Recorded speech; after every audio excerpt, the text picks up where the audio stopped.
Everyone in the room believed the Alpha King didn't feel the mate bond. Some said his heart was stone. Some whispered he rejected fate itself.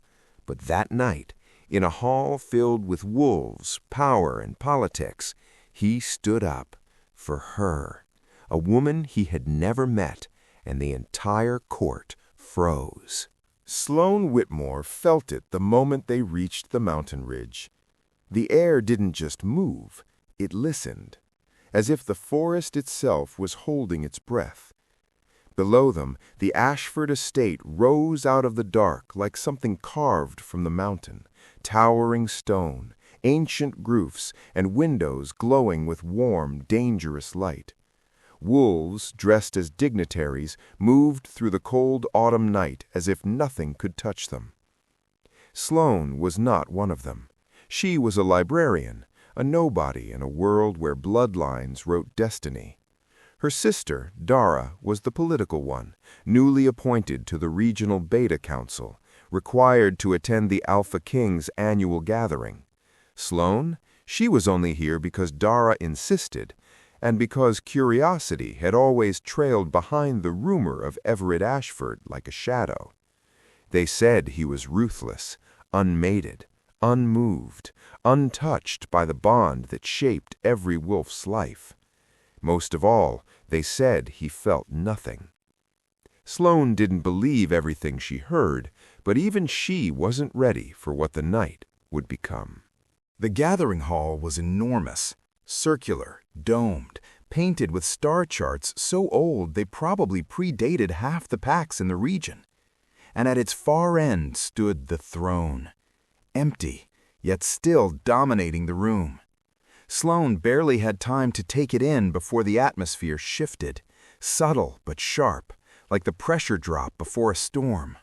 A door opened. No announcement, no fanfare. Everett Ashford walked in the way someone enters a place that has always belonged to them. Tall, controlled, a predator cataloging every inch of his territory with calm, absolute ownership. He didn't look at her, not yet, but Sloane felt the moment his presence crossed the room, like a gust of cold air brushing her skin. She looked away, suddenly unsteady.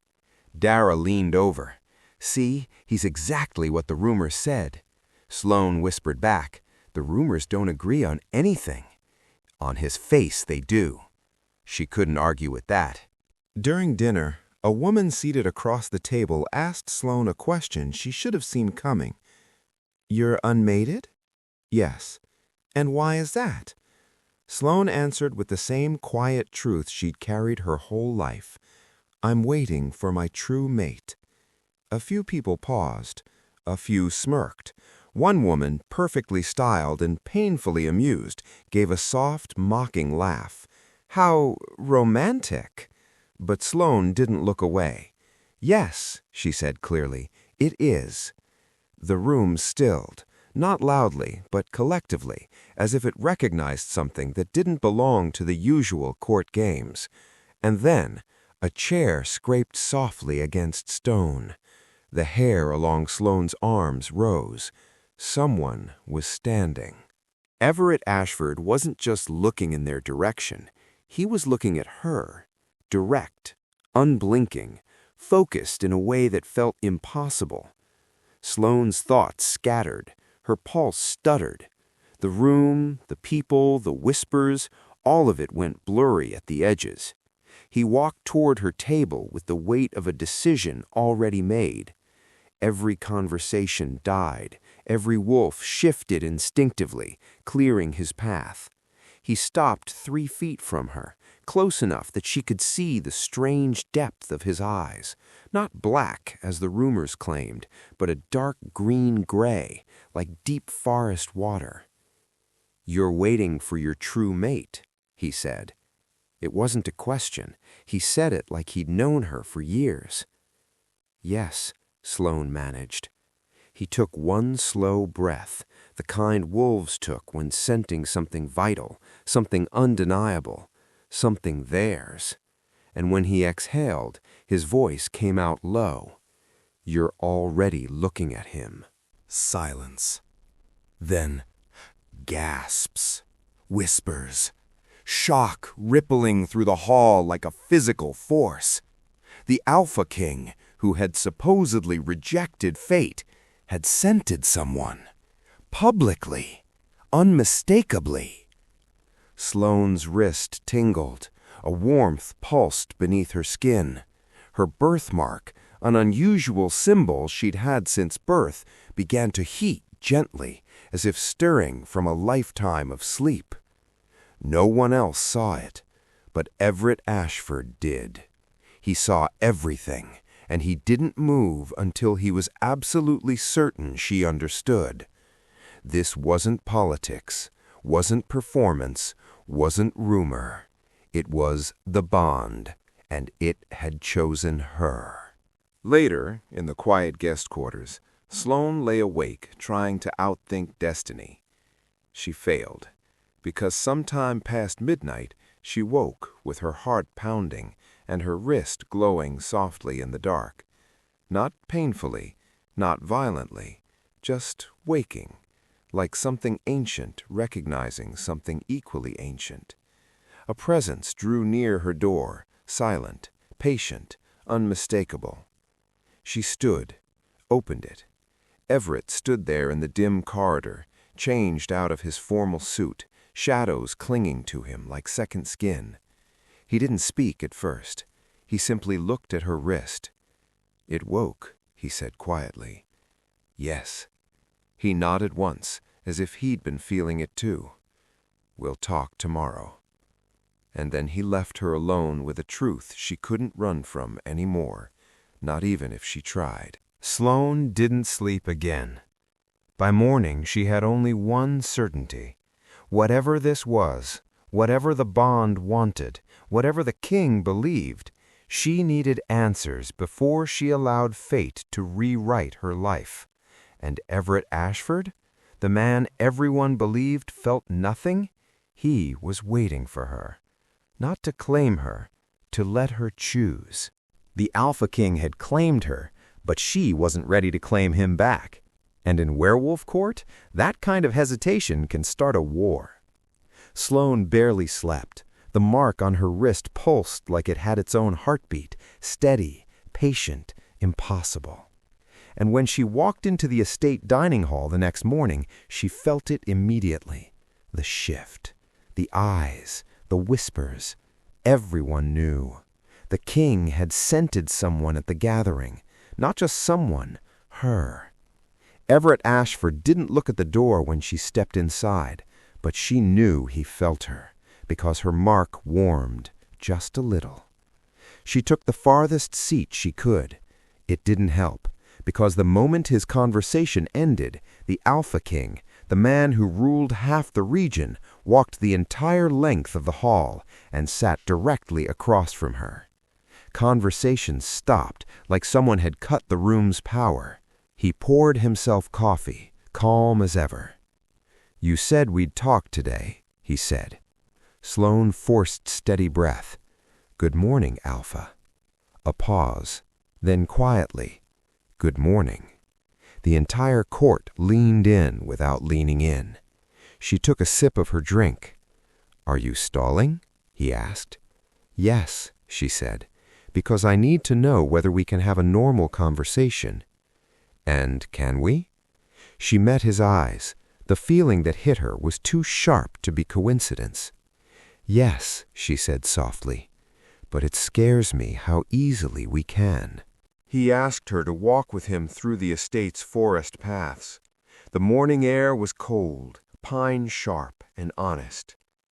"What do you know about choice bonds?" he asked. Sloane lifted her chin. "What do you know first?"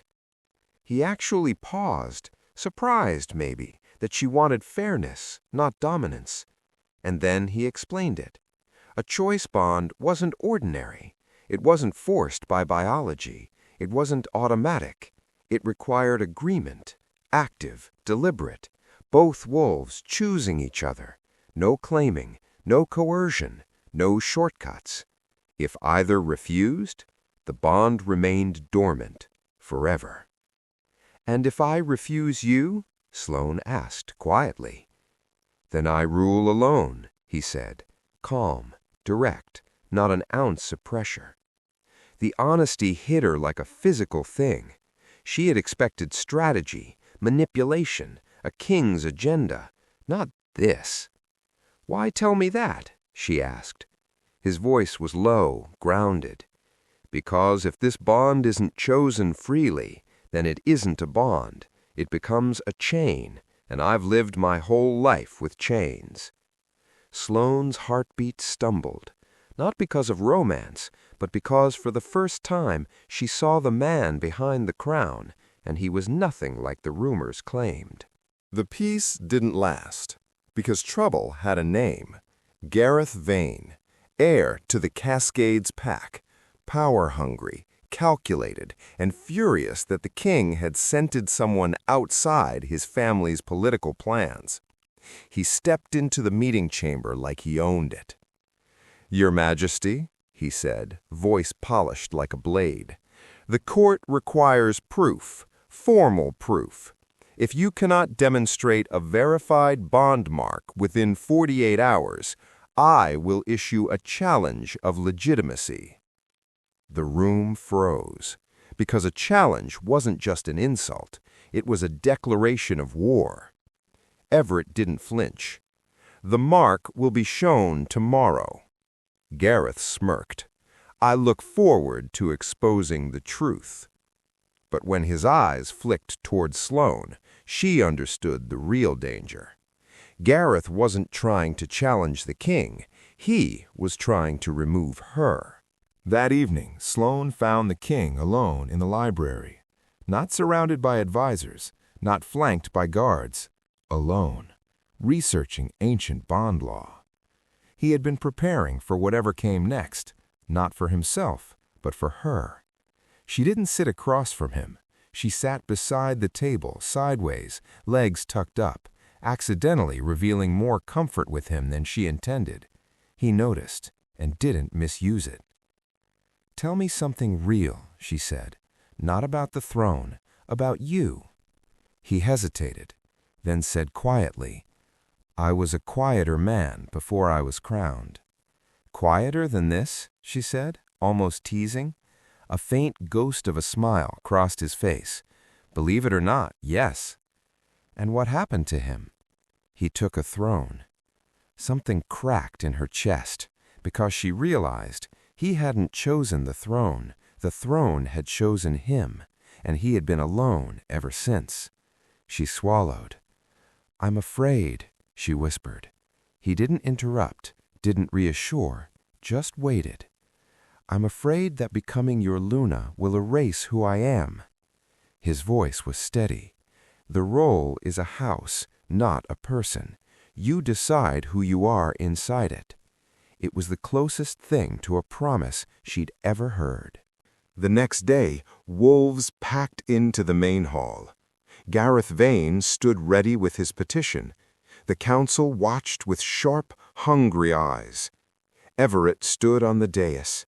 Sloane stood alone on the floor. "The bond mark will be shown," Everett announced. He looked at her, and she walked forward. Every step was a battle, not against fear, but against the certainty that the entire room wanted to see her fall. She reached the dais. Everett stepped down, choosing to stand at her level, not above it. "May I?" he asked softly. She offered her wrist. His hands were warm, gentle, careful, and the mark she'd had since birth, began to glow. Gasps, shock, recognition, then a second glow on the king's wrist. The room erupted. The bond wasn't political, wasn't manufactured, wasn't a trick. It was ancient, rare, real, and unstoppable. Gareth Vane's face went cold. He had lost. Hours later, in the garden, Marcus, Everett's advisor, found her. "There's something you need to read," he said. Old parchment, ancient ink, words written centuries before she was born. The king's chosen mate will decide his reign. If she chooses freely, his empire endures. If she is taken, or if she turns away, the throne falls within a generation. Sloane's breath caught. Does he know? Marcus nodded. He's known since he was 12. 12. He'd carried that weight for years, and yet he kept giving her choices. No pressure, no demands, just space. And something inside her shifted, because she suddenly saw the truth. He wasn't trying to win her. He was trying not to lose her. That night, a letter slid under her door. Anonymous, cruel, strategic. It claimed the glowing mark demonstration was chemically enhanced, a fabricated trick, a lie. Before she could process, she opened her door, and the Alpha King was already there. They had both received the same threat. He looked at her arm, then at her eyes. "They're going to weaponize your doubt," he said, "if we let them." "What do you want to do?" she asked. "A king's declaration," he said, "tomorrow morning, not claiming you, but acknowledging the bond publicly while preserving your right to decide." A public declaration that she had not yet accepted him. It was dangerous, unprecedented, but it would dismantle the sabotage before it spreads. "You're asking me to stand beside you," she whispered. "I'm asking you to stand beside the truth," he said, "and I will say before the entire court that the choice is still yours." Sloane closed her eyes. He wasn't trapping her, he was protecting her. She opened them again. "Then I'll stand with you." The next morning, the hall filled before dawn. Everett stepped onto the dais, and in a voice built to command nations, he said, "A verified choice bond has been revealed. Its mark is active, but the mate has not yet issued acceptance, and her deliberation is her right." A collective gasp. He declared the bond, and her freedom. Sloane had never seen the court so silent. She'd never seen a king protect someone by giving them space to walk away. And she understood now. He wasn't the danger. She was. Because if she said no, she wouldn't just break a bond. She could break an empire. The weight of that truth settled in her like ice. But so did another truth. He would never take her choice away. She wrote a rejection letter. 3 pages. Careful. Final. It should have ended the bond, but destiny wasn't asking her for permission, because the moment she tried to walk away, the bond woke up, and it wasn't going to let her go quietly. Sloane wrote it in the quietest hour before dawn, a letter meant to sever fate, every sentence carved from fear, honesty, and the belief that walking away was the only responsible choice. She wrote about the prophecy, the throne, the danger of becoming the Luna of a king whose future hinged on her decisions. She wrote that she believed him, believed his sincerity, believed the bond, but she wasn't ready to anchor the fate of an entire kingdom to her heartbeat. It was a perfect rejection, calm, clean, final. But when she folded the letter, she didn't send it, because something in her wrist, that faint, ancient warmth, pulsed once, like a heartbeat that wasn't hers, and she realized if the bond wanted her gone, it wouldn't be calling her back. And yet, it was. She found Everett in the orchard the next morning. No crown, no guards, just a man standing under bare apple trees, the autumn wind pulling at the edges of his clothing, as if even the world knew what she had almost done. He didn't greet her with acclaim.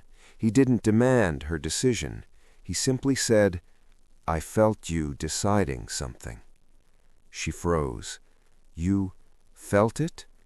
"Yes. The bond tightens when one of us is near a turning point." "That's awful," she whispered, overwhelmed. Yes. He didn't try to soften it. That honesty broke her faster than tenderness would have. She inhaled deeply. "If I refuse the bond," she said, "what happens to you, truly?" "I rule without a Luna," he answered. "The bond stays dormant, that's all." "And the prophecy?" "Is not your responsibility." His voice was steady, final, as if he had rehearsed this all his life. "You would carry the downfall alone?" she said. "Yes." "And you'd let me walk away?" He met her eyes, unflinching. "Your freedom is the only part of this I refuse to compromise." Something inside her cracked wide open. Because he wasn't trying to claim power. He was trying not to steal hers. Sloane swallowed hard. "I need to tell you what scares me." "Tell me," he said. "I'm afraid I want you so much that I'll mistake desire for destiny. And I'm equally afraid I'll reject you just to prove that I can, that my choice is really fear wearing bravery's mask." He didn't move, didn't breathe too loudly, didn't interrupt. "How do I know the difference?" she whispered. There was a long, heavy pause. "You learn it," he said quietly, "by choosing slowly, not blindly." He looked away then, at the mountains, the forest, the vast world he governed, and in a voice that barely rose above the wind, he added, "You're not the only one who's afraid." She blinked. "What could you possibly fear?" He let out a slow breath. "I refused my first bond," he said, "when I was young, before the throne." Everything in Sloane went still.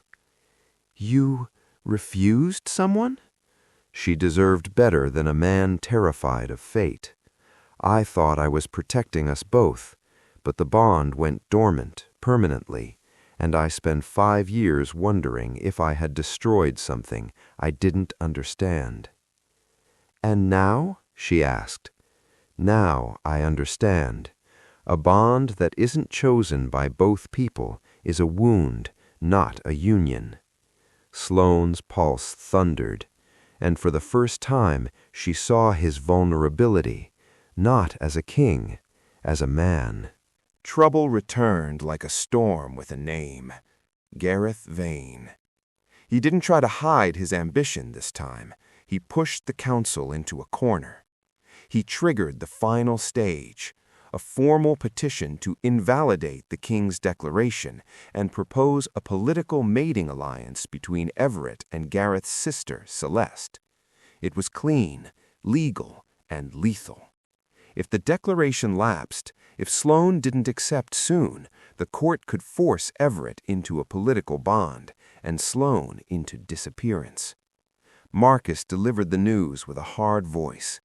"Today is day 4. You have 24 hours before the vote." Sloane felt the walls closing in. She had waited too long.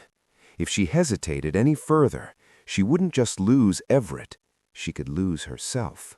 She found Everett in the vast, empty hall before the afternoon session. Just him, her, and the star-mapped ceiling pressing down like destiny watching. He turned the moment she entered, not because of the bond, because he knew her steps now. She stopped in the center of the hall. "I need to know one thing," she said. Her voice echoed. "Important. Final. If I accept the bond, if I become Luna, what will you expect me to give up?" He didn't hesitate. "Nothing." She blinked. "Nothing? Your work? Your independence? Your privacy? Your relationships? Your voice? Your life outside this court?" He stepped closer. "Luna is a title, not a cage." Her throat tightened. "You prepared for this," she said. "For you," he corrected softly. "For the life you already built." And it hit her. He wasn't asking her to enter his world. He was shifting his world to make space for her. That was the moment her fear broke. Not because she wasn't afraid anymore, because he wasn't. Not of the throne, not of the prophecy, not of fate.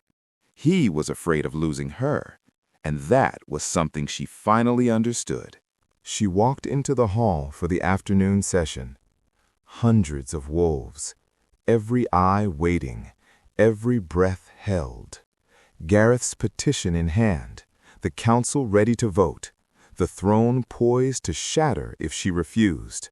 She stepped forward, not toward her usual place along the wall, toward the dais, toward Everett. He descended the steps, slow, controlled, as if approaching something sacred. She stopped one arm's length away. "I've made my decision," she said, loud enough for all to hear. The court fell into a silence so deep it swallowed the room whole. She continued, "I spent my whole life wondering who I'd become in 5 years, in 20. Tonight I realized, with him, I'm still me, just more." She extended her hand. Everett inhaled sharply. For the first time since she met him, his composure faltered. He reached for her hand. Their marks ignited, light flaring across the hall, alive, ancient, undeniable, as if the bond had been waiting centuries just to breathe again. The court bowed. The council recorded it. Gareth Vane lowered his head in silence, and Sloane stood with the Alpha King, no longer his challenge, no longer his risk, but his chosen equal. Dusk fell over the apple trees. Stars gathered like witnesses. Just a handful of people stood in the garden. Her sister, his advisor, the council elders. Everett faced her beneath the darkening sky, hand rising to her cheek with a gentleness that contradicted his entire reputation. The ancient words were spoken. Their wrists glowed steadily, not blazing like the court, just quietly, right. When he pressed his forehead to hers, he whispered, "Thank you for choosing." Her eyes closed. "Thank you for letting me." The night settled around them, still, patient, eternal.